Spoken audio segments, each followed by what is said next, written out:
Checkers എന്ന game പരിചയപ്പെടാം. Intellectual game. ഇതൊരു ചൈനീസ് ട്രഡീഷണൽ ഗെയിമാണ്. 2 പേരാണ് ഈ കളിയിൽ പങ്കെടുക്കുന്നത്. അതിൻ്റെ കളവും കരുക്കളും ഇതാണ്. ഈ കളം ശ്രദ്ധിക്കുക. വലിയൊരു വൃത്തം പുറത്ത്, അതിനകത്തൊരു ചെറിയ വൃത്തം, അതിനകത്തൊരു ചെറിയ വൃത്തം, അങ്ങനെ 3 വൃത്തങ്ങൾ. ആ 3 വൃത്തങ്ങളെയും ബന്ധിപ്പിച്ച് ഇതിൻ്റെ കേന്ദ്രത്തിലൂടെ 3 വരകൾ. അങ്ങനെ വൃത്തവും ഈ വരകളും യോജിക്കുന്ന സ്ഥലങ്ങളിലാണ് കരുക്കൾ വെച്ചിരിക്കുന്നത്. അങ്ങനെ വെച്ചപ്പോൾ ആകെ വെക്കാത്ത ഒരു സ്ഥലം മാത്രമേ അതിൻ്റെ മധ്യഭാഗം ബാക്കിയുള്ളൂ. ബാക്കി എല്ലാ സ്ഥലത്തും കരുക്കൾ വെച്ചിട്ടുണ്ട്. ഓരോ കളിക്കാരനും എത്ര വീതം കരുക്കളാണെന്ന് നോക്കൂ. 1, 2, 3, 4, 5, 6, 7, 8, 9 കരു ഒരു കളിക്കാരനും 9 കരു മറു കളിക്കാരനും. ഇത് 5 രൂപ നാണയമാണ് ഒരു കളിക്കാരൻ ഉപയോഗിക്കുന്നത്. മറുഭാഗത്ത് 1 രൂപ നാണയവും. ഓരോ കളിക്കാരനും പരസ്പരം കരുക്കൾ വെട്ടി വെട്ടി മാറ്റുക. അതാണ് ഈ കളിയുടെ വിജയത്തിൻ്റെ രഹസ്യം. കരുക്കൾ നീക്കുന്നു, അതനുസരിച്ച് വെട്ടുന്നു. എങ്ങനെയാണ് നീക്കം, എങ്ങനെയാണ് വെട്ടുക? ഇപ്പം ഇവിടെ നോക്കൂ.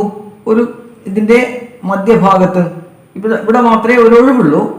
അവിടേക്ക് ഏത് കളിക്കാരനാണോ, ഇപ്പം ഈ 5 രൂപ നാണയക്കാരനാണ് കളിക്കുന്നതെങ്കിൽ അയാളുടെ ഈ 3 നാണയങ്ങൾ ഇത്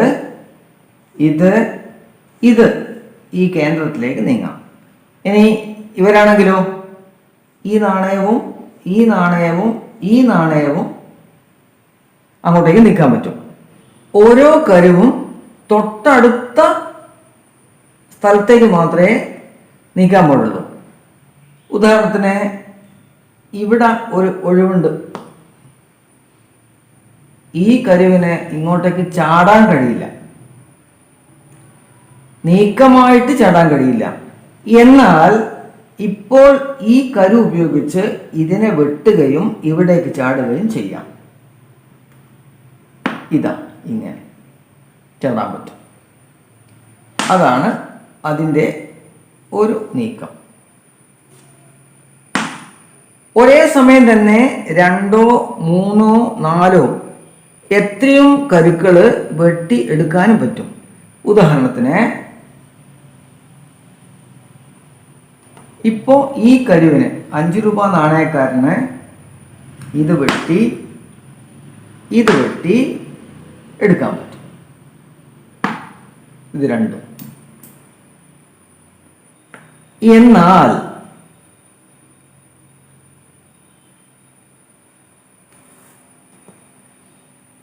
ഇതുകൊണ്ട് ഇങ്ങനെ വെട്ടാൻ പറ്റില്ല. ഇങ്ങനെ വെട്ടിയെടുക്കാൻ പറ്റും, പക്ഷേ ഇങ്ങനെ വെട്ടാൻ പറ്റില്ല. അത് ഈ വൃത്തഭാഗത്ത് കൂടിയാണെങ്കിൽ അത് ഇങ്ങനെ തന്നെ വെട്ടി ഇങ്ങനെ 2 പ്രാവശ്യം വെട്ടാൻ പറ്റും. ഉദാഹരണത്തിന് ഇതിവിടെ ഇല്ല എന്ന് വിചാരിക്കുക. അപ്പം ഇത് വെട്ടി ഇങ്ങനെ വെട്ടിയെടുക്കാൻ പറ്റും. ഓക്കെ. ഇത് തിരിച്ചും മറിച്ചും 1 രൂപ നാണയക്കാരനും ഇതേപോലെ വെട്ടാൻ പറ്റും, 5 രൂപ നാണയക്കാരനും ഇതുപോലെ വെട്ടാൻ പറ്റും. ഇങ്ങനെ വെട്ടി അവസാനം ആരുടെ കരുക്കളാണോ തീരുന്നത് അയാൾ ആ കളിയിൽ തോറ്റു. ഒരു കളിക്കാരൻ തോറ്റു എന്ന് പറയുമ്പോൾ മറ്റേ കളിക്കാരൻ ജയിച്ചു എന്നാണ് അർത്ഥം. ഇനി നിങ്ങൾക്ക് ഈ കളവും 9 കരുക്കൾ വീതവും ഉപയോഗിച്ച് നിങ്ങളുടെ കൂട്ടുകാരോടൊപ്പം കളിച്ച് തുടങ്ങാം.